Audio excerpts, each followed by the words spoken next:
नमस्कार, मेरा नाम ज्ञानेश्वर है और आप देख रहे हैं लाइव सिटीज़। देखिए, लाइव सिटीज़ कोरोना हराने में लगातार लगा है और हम एक्सपर्ट ओपिनियन आपके सामने लगातार लेकर आ रहे हैं। मेरे साथ बने हुए हैं बिहार के जाने माने फिजिशियन डॉक्टर राजीव रंजन, जो लगातार कोरोना से लड़ रहे हैं, अपने मरीजों को बचा रहे हैं, सही सलाह दे रहे हैं और जो मेडिकल साइंस में रोज़ नई स्टडी आ रही है उसके बारे में बता रहे हैं। तो हम डॉक्टर राजीव रंजन से मुखातिब होंगे। डॉक्टर साहब, आपका बहुत बहुत स्वागत है। बहुत बहुत धन्यवाद जी। इस कोविड काल में एक और भी सिग्नल्स मिल रहे हैं जो हमें सावधान करता है और ऐसी शिकायतें मिल रही है कि पहले डायरिया हो रहा है, कैर दस्त, उल्टी दस्त जिसको कहते हैं, पेट झड़ जाना, और तो इस स्थिति में बुखार 2 दिन 3 दिनों के बाद आ रहा है। तो क्या पहले ही जैसे ही डायरिया हो, क्योंकि जो मेडिकल साइंस है और कई एक्सपर्ट डॉक्टर्स कह रहे हैं कि जिन्हें डायरिया हो रहा है वो सुपर स्प्रेडर हैं कोविड में, और उनके भीतर जो लक्षण हैं उनकी स्थिति बाद में खराब भी हो सकती है। तो हम डॉक्टर राजीव रंजन से समझना चाहते हैं कि यदि डायरिया हुआ तो हम कितना अलर्ट हो जाएं, क्या करें और क्या ना करें। देखिए, मैं आपको बताना चाहता हूं ज्ञानेश्वर जी कि शुरू के जो सिम्टम्स के कॉम्प्लेक्स आए थे कोविड में, तो उसमें कहीं डायरिया का उल्लेख नहीं था। लेकिन धीरे धीरे जब अध्ययन बढ़ते गए, लोगों के वैज्ञानिक तथ्य आते गए, तो नेक्स्ट सिम्टम कॉम्प्लेक्स में नौसिया, वोमिटिंग और डायरिया आया। यानी कि अगर आपको उल्टी हो रही है, उल्टी की टेंडेंसी हो रही है, डायरिया हो रहा है, तो ये भी कोविड का एक लक्षण है। जैसे बाद में लक्षण आया था कि आपको सूंघने की शक्ति या स्वाद का चले जाना, एनोस्मिया या यूसिया कहते हैं, तो उसी तरह से ये भी आया। लेकिन बिना बुखार के, बिना खांसी के सिर्फ डायरिया अगर है तो सस्पिशन का दायरा बढ़ाइए, लेकिन इसके लिए पैनिक होने की जरूरत नहीं।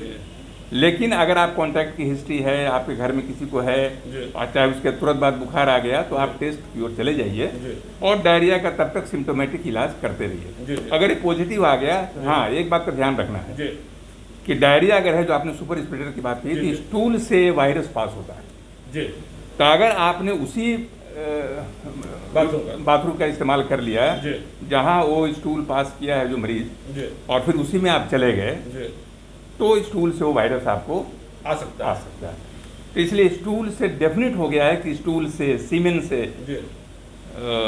सिक्रेशन से, जो माउथ सिक्रेशन से, उससे ये वायरस का स्प्रेड होता है। तो इसका मतलब तो ये है कि अगर आप जिस बाथरूम में यूज कर रहे हैं, तो जब आप फ्लश करें तो उसके ढक्कन को आप लगा के तब फ्लश करें।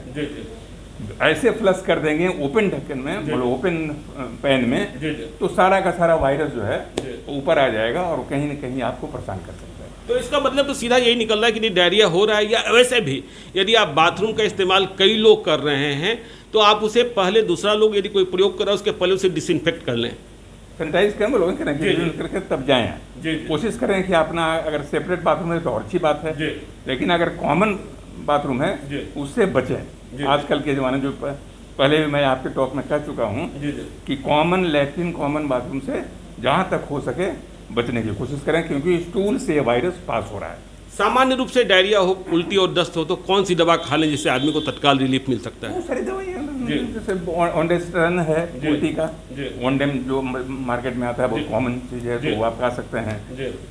लूज मोशन के लिए तो आप जानते ही हैं कि मेट्रोनिडाजोल है, सेट्रोनिडाजोल है, ऑफ्लॉक्सासिन का कॉम्बिनेशन है, और निडाजोल है, बहुत सारे प्रिपरेशन है, तो उसके लिए बहुत परेशान होने की जरूरत नहीं है। उसके साथ अगर फिर कोविड पॉजिटिव आ गया, फिर हम लोग नए सिरे से इसका इंतजाम किया जाएगा। आपने सुना डॉक्टर राजीव रंजन को, इन्होंने जो ओपिनियन दिया है उस पर गौर कीजिएगा, और कोई भी दवा खाने के पहले मैं फिर से कहता हूँ, जो डॉक्टर आपको देख रहे हैं उनसे राय मशविरा जरूर कीजिएगा। आप बने रहिए लाइव स्टेज के साथ। यदि अब तक आपने हमारे यूट्यूब चैनल को सब्सक्राइब नहीं किया है तो जरूर कर लीजिएगा, और यदि इस वीडियो को आप फेसबुक के माध्यम से देख रहे हैं तो पेज को लाइक कीजिएगा, ट्विटर पर भी हमें फॉलो कीजिए। धन्यवाद।